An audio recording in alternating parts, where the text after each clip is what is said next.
Look, let's cut right to the chase. We're about to give you the best week 2 preview ever. But this is a business. It's a business. And we got to keep the lights on. And we got to keep it going. In order to make money, we need to make money. Patreon.com/Broto Fantasy if you want the whole episode, if you want to support. We are committed to giving you the best fantasy advice ever. We're committed. We're about to have this mailbag that's going to answer every single one of our patrons' questions. Have your own personal podcast. You could do it. All you got to do is go to patreon.com/Broto Fantasy, and it's as little as $3 a month. And on top of that, the Fantasy Football by Broto app, that gives you every stat you need, and every stat you're about to hear is completely free and the best way to support us. So go ahead and download that and tell your friends to download it too. With that being said, week 1 is in the books. The lowest scoring tight, the TD week 1 that we've seen in a minute. Tight end too, now that we think about it. Let's see what week 2 has to offer. I'm here. I'm with my bro. I'm ready for week 2. Let's get it going. Hello, everybody, and welcome back to the Broto Fantasy Football Podcast presented by BrotoFantasy.com and the Fantasy Football by Broto app, the only tool you need to dominate fantasy football. Michael, back from Vegas, back from one of the longest odysseys to a Jets game ever. It's me, it's Mike, it's the Patron boys. You know us, you love us. If it's your first time, welcome in. If it's not, welcome back. Michael, tell the people about your journey on Sunday. Yeah. On Monday. What up, Tim? I'm happy to be here again. What's up, Mike? It's apologies always to the bro. apologies to the people for missing week 1. I was in Vegas, as Tim mentioned, for the FFPC live events, which is always a ton of fun, but also a ton of work. So I don't have the time to participate, unfortunately, in the Broto week 1 festivities. But yeah, I was scheduled to come home Sunday night on a red eye, get back to New York 6 a.m. We have the Jets game at 8:15 at MetLife. It's going to be a heck of a day. My 9 p.m. flight in Vegas gets pushed back to 2 a.m. I'm like, well, that stinks. I go to the airport at like 12. At 1 o'clock, it gets canceled. I wait online for 2 hours to speak to a JetBlue attendant to figure out what to do next. I go back to the hotels. All the hotels are booked. I go back to the airport at 5 a.m. and now there's a long-ass security line. I'm with Kevin, at least, a pal of mine, so we're not alone doing all this. If we go to a lounge, we'll pay for this lounge. Could we stay here? And they're like, oh, it needs to be 3 hours before your flight, so you got to come back at 8. And we're like, goodness gracious. So we go and just sleep on chairs, then go to the lounge at 8 o'clock, and then the flight home was supposed to leave at like 9:50, gets pushed back to like 11, and then it's all set and ready to go basically. And then the jet bridge, the thing that connects the airplane to the terminal thing for people to just walk in and out, malfunctions, and we need to switch gates. And it's just like, yo. And then in the air, there's a storm, so we have to reroute and add 20 minutes to the flight. I ended up landing at Newark Airport at 8:20, and then my wonderful girlfriend, who is one of the kindest humans in the world, picked me up and drove me straight to MetLife, which is like a 20-minute drive, very close. And I missed the first quarter, but I got there I got there at the beginning of the second quarter ish. I had to run across the parking lot to try to get to you guys. About 10 minutes left in the second quarter, and I was sitting down with my bros and my pal Max. So it was wonderful to see Michael show up at the game, even though that game had a very somber feeling. So, Michael, welcome back, sir. We love tremendous window. Let's go. Tremendous Jets. win. Tremendous win. One of the better games I've been to. It went from one of the worst games ever, and I gotta tell you guys this too, not to get too personal, but I was at the Kristaps Porzingis busted his knee for the Knicks game, the last game Kristaps Porzingis ever played for the Knicks. I was at the game when Jacob deGrom was pitching against the Cubs, and he was on pace to break the strikeout record and then needed Tommy John. Now I was at the game where Aaron Rodgers tore his Achilles. I'm starting to think I should never go to a game ever again. Bro, I have a Jets quarterback run as well. I went to the Sam Darnold Seeing Ghosts game. And then I went to the Mike White breakout game against Cincy, where we won like 35-32. Then I went to the Thursday game against the Jags last year, where Zach Wilson got replaced by Chris Streveler. And then I go to this game where Aaron Rodgers gets hurt. Every single time, something either fantastic or really bad happens with the QB. Well, we should not go to games anymore, Michael. Let's stay home and let's put ourselves in a bubble. But it went from one of the worst games ever for 3.5 quarters to one of the best games ever when, not for nothing, Zach Wilson led a comeback. He made a couple of really nice plays, got out of some sacks, got his wide receivers the balls in some good That spots. Garrett Wilson catch, whew.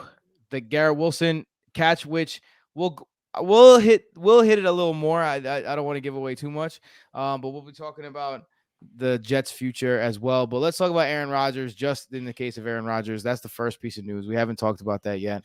Michael, what are you feeling? How are you feeling about Aaron Rodgers, and how are you feeling about this Jets season and this Jets offense now that he's, a lot of people I hear have been calling this the most devastating injury in the history of football. Like, people have said that because it's like the amount of hype and the amount of news coverage over the summer to just have it not come to fruition at all. To be like, not even Four a plays. pass. Four plays. One of them was a throwaway, and one of them was a sack that caused the injury, and 2 runs. Not even an attempt to Garrett Wilson. And, you look back at that touchdown pass that Aaron Rodgers threw in the preseason to Garrett Wilson, and he's like, one of many. And it's just like, oh, man. Like, I respect people who do that, but there's something about it that just is like, oh, man, it's like, don't jinx it. And I feel like it kind of jinx, because if you look at the future of the Jets, like if Zach, the worst thing that could happen for the Jets is Zach Wilson plays halfway decent this season, because he's either terrible and we move on, or he's the backup again and Aaron Rodgers comes back next year, or he's halfway decent. He's going into his 5th year. He wants to be a starter, and we have to decide between 1 year of a 41-year-old off an Achilles injury or another year of the former number 2 pick who seems to be making an ascension. No, that's not going to happen. It's Aaron Rodgers' team next year if he comes back. 100%. What if Zach Wilson throws like 30 touchdowns? What if he look? If he throws 30 touchdowns, fine by me. Then, you know what I mean? Let's be real. Then you really gotta consider, like, all right, Aaron, peace out. Like, thanks for being a movie star for 3 months. He's gonna game manage. That's how it's gonna go. We're gonna lean on Hall and Cook. Garrett Wilson gets some throws, but yeah, we'll talk about it. One thing that broke right before we were about to get on air is that the hottest waiver wire pickup, someone that we're going to be talking about in the second half of the show, Puka Nacua, was added to Thursday's injury report with an oblique issue. Yeah, of course he was.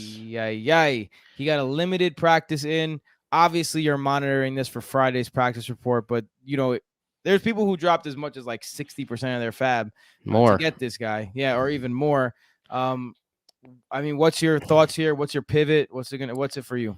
Yeah, he was a bright spot in a really, really, really ugly week 1. Like, we were watching those week 1 games, and I was just like, I don't understand what's happening right now in these football games. I think it has a lot to do with the fact that players these days just completely skip the preseason. They're basically the first time playing legitimate football outside of practice is in an NFL game, and week 1 is probably very rusty because of that. Maybe players should start playing in the preseason again, because week 1 was disgusting football. The NFL needs a better product than that. But Puka Nacua, like you mentioned, was one of the bright spots, 5th-round pick out of BYU. Shout out to him for making such an immediate impact. Obviously, the Cooper Kupp injury opened things up for him, and he looked like he was going to stay in that role for as long as Cooper Kupp was out. And now, who knows with this injury? If he's out week 2, this is a 5th-round rookie who it was already like, let's see if he could do it 2 weeks in a row. If he misses time now, it just becomes more and more likely that he doesn't repeat that week 1 performance. But for his sake and for everyone's sake, because it's a great story, hopefully he's all right and is able to return quickly. So I am going to talk more about Puka Nacua in the second half of the show when we're talking about our 3 week 1 overreactions that we're buying into and 3 week 1 overreactions that we are selling each. And also, we are taking a deep dive into our rankings. All right. So that's what you have to look forward to in the second half. And of course, the mailbag where we answer all of our patrons' questions. I think this does excite me about if you were one of the people who picked up Tutu Atwell Uh, it's important to say that Tutu Atwell also had over 100 yards, also had a great game, also had plenty of targets, 5 catches. So if you were one of those people who are like, I'm not going to spend up on Puka, but instead I'm going to get Tutu, and now, by the way, best names in the entire NFL: Puka, Tutu, and Van. Like it's like they're the weirdest group of names in the history of the NFL. But The issue um, with Tutu Atwell is that it's like his third year and he's never really done it before, which is a lot different from Puka doing it in his first ever game. very true. That's why I preferred Puka, but um, yeah, a lot of my leagues didn't get a chance to bid on Puka because I had him on my roster. It's Puka very Puka. nice. Um, yeah, so I'm hoping that he could play. I'm playing him if he plays. I'll talk more about Puka later in the podcast. All right, let's go over to some more news. Going to be a lot of injury updates as well. Jacoby Myers concussion remains sidelined for Thursday. This is not good in terms of the concussion protocol. It looks like Jacoby Myers is going to miss after Jacoby Myers had an incredible first game with the Raiders. Very Devontae solid Adams, debut. Yeah. yeah, for sure. Devontae Adams, on the other hand, returned to practice. What are your thoughts on these Raiders wide receivers? Devontae Adams is going to play if he's practicing on Thursday. He's a veteran. That's just what he does. If Jacoby Myers is out, you can't really trust anyone outside of Devontae Adams. Anyways, Jacoby Myers was already kind of like a wide receiver 3 flex question mark going into the season, so it was very cool to see him have a huge game to start. But yeah, definitely a Devontae Adams type big 100-yard, maybe touchdown or so game could be in the cards after a high target share week 1, but a low production.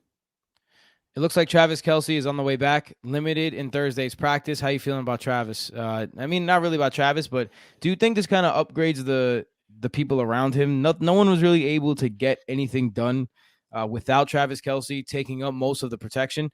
What do you think? Does this Yeah, like a guy like Jerick McKinnon all of a sudden sounds a lot better to me with Travis Kelce on the field? I just hate I hate excuses so much in fantasy football. Like Justin Fields, for example, like excuse after excuse. Look at his O line. Look at his weapons. Oh, Allen Robinson. He didn't try last year. He's gonna go in this year. Stop just making up excuses. We saw what the Chiefs did opening night. That receiving core is absolute trash. They need Travis Kelce. Can they succeed more when they have Travis Kelce? Yeah, probably because Travis Kelce's on the field. But the fact that they were as hard as they were without Travis Kelce, it was an embarrassing performance. Kadarius Toney, Sky Moore, like the entire team was just disgusting. Jerick McKinnon only had 1 catch. I don't know where that came from. Isaiah Pacheco caught like 5 balls. Um, Clyde Edwards-Helaire got the first rush. Like that backfield looks like a mess. We were off Pacheco, but we were on McKinnon. Right now, it looks like both of them are probably avoidable type players. But yeah, that wide receiver room was a joke week 1, and I don't foresee any of them really turning it around unless something crazy happens. Jerry Judy with his hamstring was upgraded to a full practice on Thursday's Ayo. practice. We have some thoughts about Jerry Judy, but we're going to save those thoughts because we do have a patron who asked us a Jerry Judy specific question. So we'll get to the Jerry Judy question on the mailbag. So stick around for that. Romeo Cool. Romeo Dobbs, he was limited in Thursday's practice, but they're probably just making sure that he doesn't re-injure his hamstring. I Last think week he had 4 catches for 26 yards and 2 touchdowns. How are you feeling? How are you feeling about Romeo Dobbs, who only 20 snaps should be noted last week? yeah. I think Watson missed practice again, right? Aaron Jones missed practice. So if Watson and Aaron Jones are both out, then Romeo Dubs does become a little bit more of a interesting target there. I'm not a big Romeo Dubs guy at all. I mean, the guy had 26 yards last week, but he did have two nice touchdown catches. Where he went up and got it. So shout out to him for making those plays. But I'm still, proceeding with caution for the Packers pass catchers and the receiving room in general. The Chicago Bears are a mess. I think they're one of the most overhyped teams in the league. Jordan Love played well against them, but I'd like to see if they could repeat it for a second week. Yeah, the question needs to be answered of, are the Bears that terrible or are the Packers that good? And I think that needs to be, because I Yeah, think that a bro. lot The of that the the Packers. Bears. the Bears were favored in that game. I was like, goodness What? gracious, this Bears hype is the most ridiculous thing of all time. Yeah, I mean the Justin Fields did not look good, Michael. It's Michael because has he's not been very good. Michael. He stuck to his guns. I gotta say, like there was a time last year on fantasy Twitter that if you said something bad about Justin Fields, now Bro, I got blocked.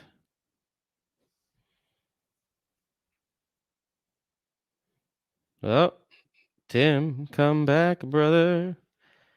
Tim is going through some technical difficulties right now. I'm looking at his. If you're on YouTube, you're looking at his bald head with his eyes closed and the mic here. I guess I could continue discussing Justin Fields. What Tim was going to say was if you were watching Justin Fields, or if you said anything bad about Justin Fields on Twitter, or I guess you want to call it X now, over the past year or two, people came at you with pitchforks, said you don't know about football, you're not watching because his offensive line is terrible, his coaching staff is terrible, his receiving weapons are terrible. I actually got blocked by someone too because he got so mad at my uh Justin Fields slander, which I thought was pretty hysterical. But yeah, Justin Fields week 1 had a pretty horrific game, and I don't know what he's supposed to do to get better at this point. If if this is who he is, week 3, excuse me, week 1 of season 3. Welcome back, Tim. I'm back. Sorry about that, I've everybody. just been talking I'm about s- Justin Fields. I'm so Um, happy that Mike that didn't like just crap out. That was like I thought it just crapped out on both ends. I was so happy. I got no, it was so just you. aggravated. I was like, I guess I'll just keep talking about Justin Fields while we look at Tim's bald head and closed eyes. But Oh yeah, I did. Like I was just frozen on the screen. you were frozen for a little bit. But yeah, Oh, welcome okay, back. But okay. yeah, Sorry if that happens again. I was just I was just finishing it off by saying Justin Fields' first game in season 3 being that bad is should be of major concern. Yeah, and shout out to Michael who like if you didn't like Justin Fields at this like around some like the off season I went through before. that. We could skip over Justin Fields now while I'm you were just gone. saying. I'm just saying. You stuck to your guns, and I respect that. All right, that's all I'm saying. All right, let's get to some more news. Austin Eckler didn't practice Thursday. Oh boy! If you were one of the people who picked up Josh Kelly on the waiver wire, congratulations. You might have yourself an RB1 They by default. also under the radar yesterday before even on Wednesday they activated Jarrett Patterson. So it was Yes, written in the cards or whatever that saying is, written in the stars or in the cards. What's the saying? it was in the cards. Yeah, It that's was in good the to hear. cards. Yeah. It was in the cards that Austin Eckler was going to at least miss this game. But the fact that he's not practicing at all. Look, I don't know if he isn't. I don't know if he isn't going to play. At the moment, in my rankings, I have Austin Eckler as playing. And until we get to Sunday, until there's Yeah. like if he's not practicing tomorrow, I took him out of my okay. rankings. You took him out of your rankings altogether. They activated Jarrett Patterson. He's not practicing on Thursday. I'm just going to assume he's out. The tea leaves are saying there, but I don't think we were in danger of. But again, I could always just add Eckler back to my rankings on Saturday. Right, So, and I mean we weren't in danger of ranking any of these players that are playing tonight, like Madison or Swift over Eckler, so it doesn't really matter in the rankings right now. yeah. But stay tuned for the rankings to see what that. But I just to put it out there for the people, if Austin Eckler does miss, how confident are you in Josh Kelly, and what do you think that means for the offense as a whole? Because you know, last week Austin Eckler had his longest run of his entire career. He was definitely a big part of the game. He was doing Austin Eckler things, but then he got hurt, and Josh Kelly started getting more of a role. Had some success. So, how are you feeling about Josh Kelly? The thing is with Josh Kelly is that he got 19 carries and a touchdown last week and 48% of snaps in a game where the Los Angeles Chargers lost. Like it was a close game the entire time. They were not just putting Kelly in for mop-up work. He was getting a lot of actual burn in the game, and now Austin Eckler is expected to be out at this point. So Josh Kelly is going to have that backfield, probably not to himself, but certainly the majority of the backfield will be his, which is certainly very nice in that offense because Kellen Moore decided he was going to run the offense through the running backs in week 1. It is unfortunately a very difficult matchup against Tennessee. I would consider Kelly an RB1 if it was in a better matchup, but since he's playing Tennessee, who just stuffs the run over and over, but there is some pass catching appeal there as well, and he could find the end zone. I do think Josh Kelly is a pretty solid RB2 this week. Moving on a little bit. Kendry Miller went back to practice, and last week, if you go to the Fantasy Football Broto App and our usage dashboard tool, where it tells you all the things you need to know about their rushing percentage, Jamal Williams played 75% of the snaps, and he got 94.7% of the rushes. So all but one rush went to Jamal Williams. The other went to Tony Jones. Kendry Miller will probably eat into a little bit of that, but even if he does, it won't make a difference. This doesn't worry me at all if I'm starting Jamal Williams early in the season. Yeah, Kendrick Miller is a rookie who has dealt with injuries, so it's not like he's going to come back and steal half the work, or I'd be shocked if that was the case. And Jamal Williams, although he did not have a very productive day, he did have a big opportunity day, which I think will happen once again in week 2. So I like him this week again as an RB2 as well. Much better matchup this week than last week. Darren Waller, the Titans are one of the best run defenses in the league for years now. You can't run on the Titans. You can pass on the Titans. You can't run on them. Darren Waller, when asked whether or not his hamstring injury would limit him in week 2, Waller said, "Nah, I'm playing," according to Jordan Ronan. So Waller says he's playing. Hamstring injuries, those soft tissue injuries. How are you feeling about Waller and this Giants offense that could not get a thing going against a very elite Cowboys defense? Yeah, apparently it's a nerve that is causing this issue, which does not sound good at all. Apparently it's going to be a lingering thing the entire season. This guy was already injury prone, and now you hear this, and it's just it feels like a ticking time bomb to me. I would not be happy with it. He's someone I'd be looking probably to trade if I have him. I agree. I wasn't a Waller guy during the draft season, and this is really why. This is just what happens with this guy every year. It's unfortunate, but it is what it is. A little bit of Titans wide receiver news. DeAndre Hopkins did not practice Thursday, and Treylon Burks returned to practice on Thursday. This is 2 straight practices that DeAndre Hopkins is missing. This offense looked putrid with DeAndre Hopkins, but DeAndre Hopkins literally got so many targets in this offense. As I pull up on the Fantasy Football 13, I believe it was his exact target percentage. DeAndre Hopkins with 38.2% of the targets, 13 targets, followed by Nick Westbrook-Akine, who had himself a nice little middle of the game at 20.6, and then Treylon Burks all the way down at 8.8%, which is a little surprising because Treylon Burks was on the field the most of all these receivers, 57 snaps to 51 for Westbrook-Akine and 49 for DeAndre Hopkins. So not earning those targets. Yeah, Burks just continues to disappoint after trading A.J. Brown away to draft him. It looks more and more like the Titans made a mistake there, but let's see. Maybe he could turn it around. Raheem Mostert returned to practice on Thursday. He didn't get the burn that you thought he got last week. This week, he's going up against the Patriots. Pretty good defense, one of the more elite defenses in the league. How are you feeling about Raheem Mostert? Is he worth a start in your flex? Yeah, I mean, as long as Jeff Wilson's still out, Devin Achane might return. But apparently it was just yesterday was just a rest day for the veteran because he's hurt 24/7. So if he's playing, I still think he's a pretty solid low-end RB2 flex play. Mark Andrews practiced on Thursday. Looks like he's going to play. This is his second straight practice. That's good news for the entire team. Zay Flowers really dominated target share. Obviously, Zay Flowers is not going to dominate target share like that again if Mark Andrews is on the field. But I think there is enough practice for both of these guys. I mean, there's enough to go around. Yeah, I agree. And obviously, if you have Mark Andrews, you play him. Michael touched on this a little bit. Aaron Jones, hamstring, did not practice Thursday. Christian Watson with a hamstring did not practice Thursday. These dang hamstring injuries, they linger and linger and linger and linger.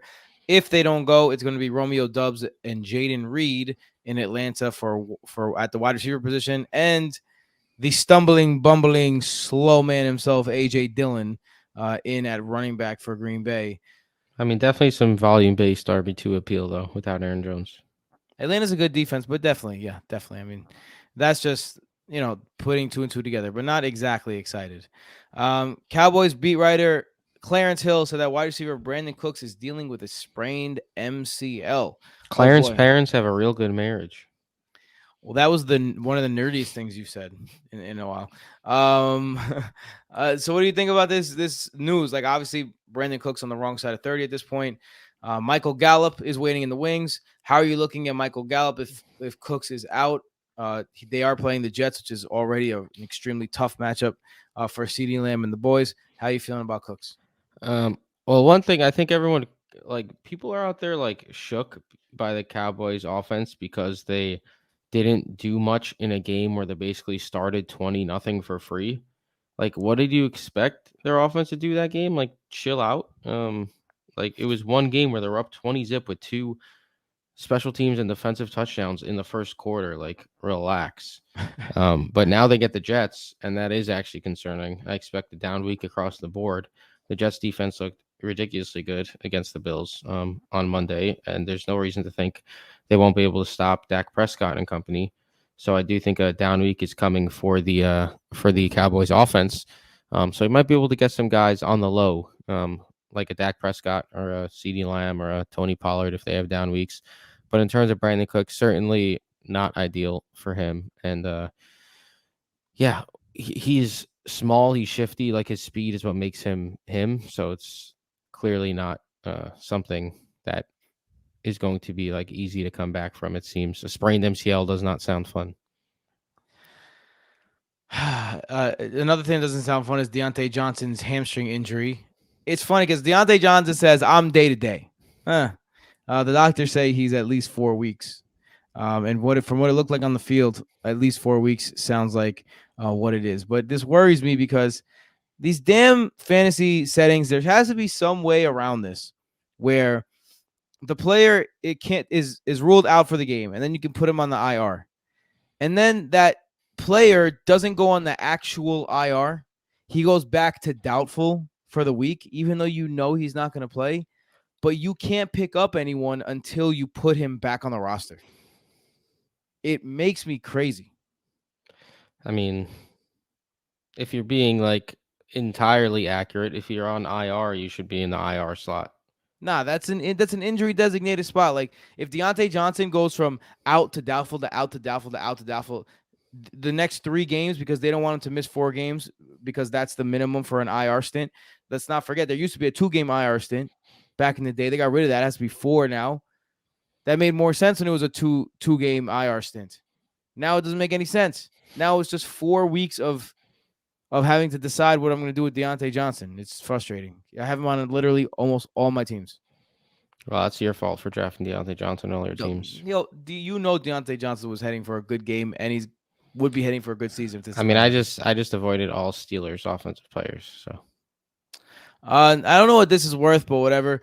Patriots beat writer Andrew Callahan says that multiple team sources believe that Juju Smith-Schuster is not presently among the team's 5 most effective pass catchers.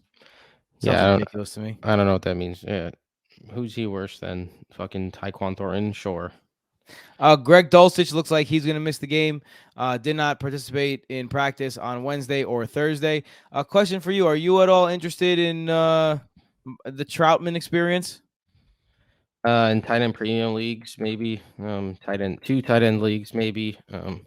More of a wait and see approach. Though he did have 5 catches last week, but the Broncos offense still looked miserable.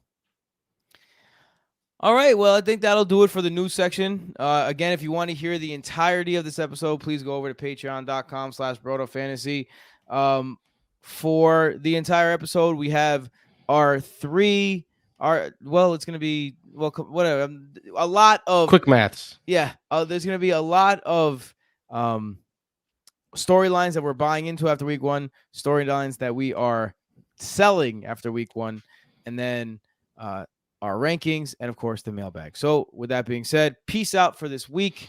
We will see you over at patreon.com/BrotoFantasy. Or, also, if you want these things to go straight to your feed, Spotify, Apple Podcasts, all you have to do is go to Patreon, and they make it very simple. Right on the homepage, if you go on the mobile, it says add to your podcast on the bottom. It's right there. You could click on it.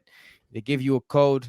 It's all good, right? So it goes right. It goes to your phone like you wouldn't know, but we put a light blue behind it rather than a dark blue behind it, so that you can differentiate it from the patron pod. And really, Wow. besides that, you're not gonna be able to tell the difference Wow. on your Spotify. All right. So with that being said, we're out of here. See you over there. Peace. Later.